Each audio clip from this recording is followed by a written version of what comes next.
It was a family of nails. No, it was a cathedral full of cats. So then they came out of the brushes running, and there's all this matter that has been transformed into a goo that gets onto their wormy skin and crawls all over. And finally, when it settles down, it dries up like a bunch of 3,000-year-old sand, and it just starts sucking all the water out of the body and everything, and everybody's just totally on the floor. They don't know what to do.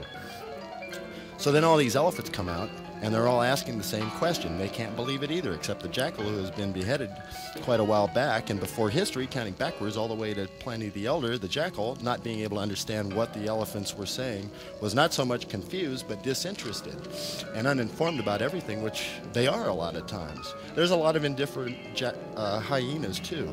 I knew one that won an Academy Award for indifference. And then when he started shaking all the bushes and all of Australia started sinking into the ocean, which was about par for that golf course anyway, it was like a hole in one world. So I took my lawnmower out to the carnival grounds, and an entire galaxy fell into the Indian Ocean. But the king of North America thought that that was too much of punishment for a simple galactical heresy, so he brought all the stars back out, shined them up, and they had to use kerosene to light them back on fire again. And I shot them back out into the galaxy like cannonballs.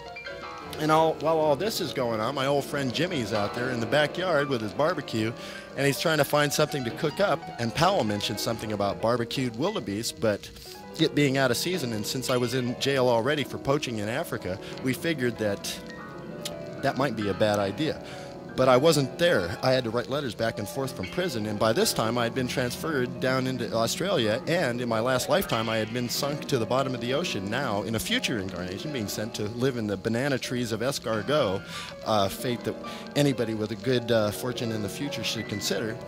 It was a wonderful gallon of milk, and it didn't have too many worms in it. Upside down and topless like Ethel Merman, so Walter Cronkite pulled the trigger, and if it had been true that he'd been running a white slave trade service all up and down the eastern seaboard, throttled the carnations of Brillo, assumed the role of butler in an updated classic horror movie, went to bed with Mr. Ed Meese, and had tried to form a new way of lying that would even please the president himself, what else could we do but put him in an ice cream truck and freeze him?